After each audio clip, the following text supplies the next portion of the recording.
Welcome back to Tommyknocker Spices and Rubs. I'm Tommyknocker, and what we have in front of us today is brisket. And what I'm doing is I'm going to be separating the point from the flat, and then I'll be actually taking some of the fat off of the surface of these wonderful pieces of meat. There we have the point, and here we have the flat. I'm going to take some of the subcutaneous fat off at this point, just so that I have a better exposure to the meat. Brisket, as many will know, has this wonderful tendency of hitting what's called the stall. The stall is basically water within the cells of the meat escaping. And those who have done brisket before know that you end up hanging on to a particular temperature, 160 degrees Fahrenheit, for up to 3 hours, depending on the mass of your brisket. What we're doing here is on the underside of the brisket, there is silver skin. That is always tough. So we want that to be off of our brisket. And we'll take a few more pieces of the fat away. And the reason I'm doing this, I know that some people say, oh, that fat tastes so good, I love it, awesome, great. The problem is that we're going to be pushing the internal temperature to 195 to 205 degrees internal temperature. What will happen to all of this fat is by that time it's long rendered out and it's in your smoker. So let's not have that happen. Why we're pushing the temperature to the 195 to 205 mark is that what happens at that temperature is all of the connective tissue, all of the collagen becomes butter. And that's what makes brisket so unique. When you have all of the connective tissue and collagen turning to butter, it's magical. And the whole thing is based on internal temperature. So we're dealing with internal temperature, dealing with the stall. We're also dealing with internal temperature to get to the point where the collagen turns into butter, and this makes it one of the best pieces of meat to put on your smoker. I've defatted and silver skinned this as much as I feel necessary, both top and like one side and the other. I'm now going to be applying a nice little coating of salt, kosher salt, to the outside of our beef. And I know that some folks may think this is counterproductive or counterintuitive, but what this does is it actually allows the cells to retain moisture, in fact gain moisture instead of shedding it. This does not dry the beef out. This actually enhances the moisture content at the cellular level.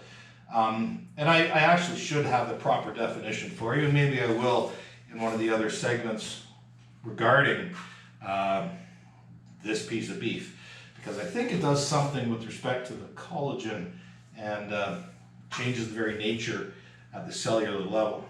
The only thing that's going to penetrate the cell membranes effectively is salt.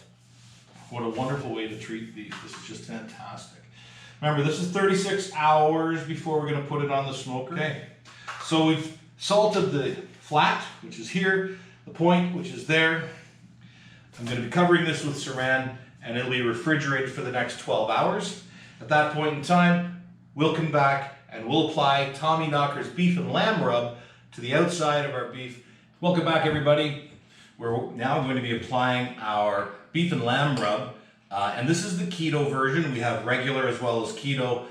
Today I'm showing you regular, but I'm using keto. And the procedure is identical regardless of what spice profile you're using. So keto, you do this. Regular, you do this.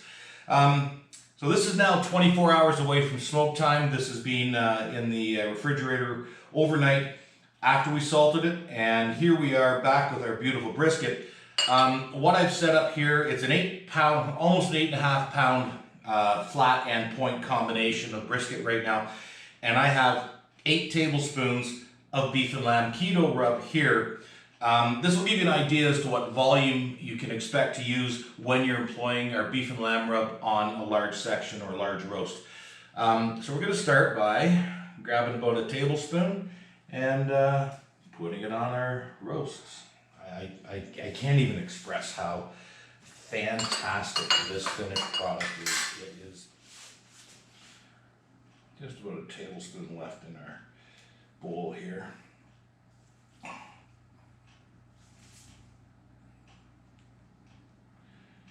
Big section cut open like that. That is beautiful.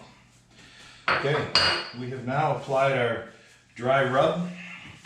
And you can see it's a fairly liberal, widespread distribution of the seasoning. I did go through 8 tablespoons for 8 pounds.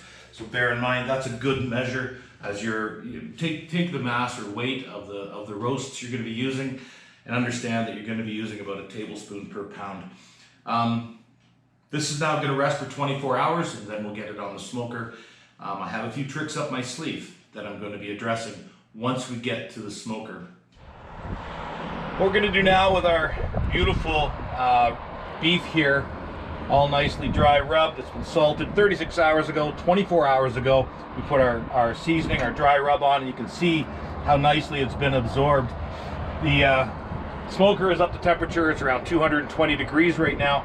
And I'm going to take the brisket, 2 parts of it. I'm going to put the larger section, the point, closer to the fire chamber itself, and then in goes the flat.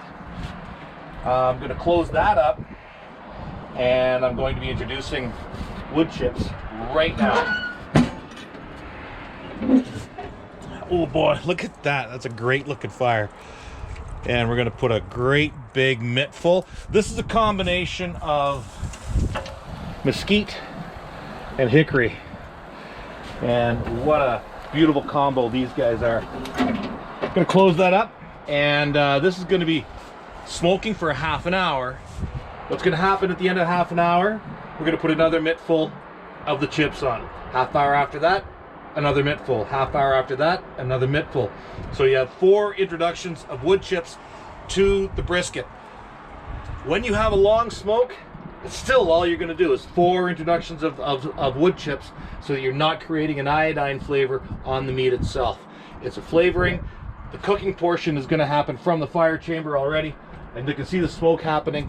That's the magic of using the smoker properly. It's been a half hour since we put the brisket on the smoker, and we're now going to introduce the next mittful of the wood chips to the fire chamber. Remember, when you put the meat on, that's the first dose of wood chips. Half hour, half hour, half hour, that's it. Even though this can be a really long smoke, it's nice to know you only have to do it 4 times, because you don't want to make it taste like iodine. So this is a combination of hickory and mesquite, if you remember. All nicely soaked, look at that. And on it goes. I'm gonna put a little bit more on there. More on. I can't help what I have to say. Man, I can smell the beef already cooking. It smells fantastic. Temperature is around 270, a little bit higher than I'd like. So I'm gonna damp that back. It's actually right on the money. This smells like a carnival out here. Beautiful. I'm enjoying every minute of it. We're going to get some water on our deck to make sure that we don't have an unexpected flare-up. And I'll be back in half an hour. Well, we're now into the 3rd installment of our mittfuls of wood chips. And after this, only 1 more. Even though the smoke process is going to be much longer than that, we're going to do 4 times. So this is the 3rd installment of our wood chips into our fire chamber. Water's getting cold. However, the fire is nice and hot. Still running at about a 230, 225 degree temperature, which is right on the money. I might want to kick that up a little bit, so I'll open the flue. Here we are now with the brisket off of the smoker, and what I'm going to do is show you how I wrap this up before I put it away for the evening. This has been on the smoker for just over 6 hours. Not hot enough, not long enough. But we have a trick up our sleeve, because like most people, we all have to go to work at some point. I'm sure that there are many of you who are expert gift wrappers recognize this technique. There you have it. That's the flaps all bundled up. And it's going to go into this pan. And we'll do the same with the flat. And let's put that into our pan. This is now going to be put in the fridge overnight. Another thing you could do is you could literally freeze it at this point, maybe bring it out a month later, thaw it, and then put it in the oven. And that's the next episode, or next part of this episode. Welcome back, everyone. The brisket is now off of the smoker, and I'm going to remove it from the triple layer of parchment that we use, or quadruple. I'm going to get it on the cutting board. It's been resting for half an hour. Boy, does it smell amazing.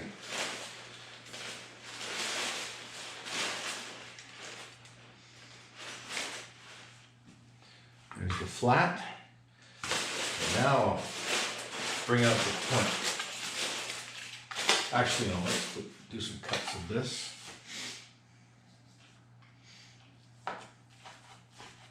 Nice and tender. Look at that, nice red and juicy inside. Oh, that's nice and easy. Beautiful. There we go. There's the point. Let's give that a cut and see what we think. Beautiful. Look at that. Wonderful. There we go. Nice and juicy. There you have it. Brisket for y'all.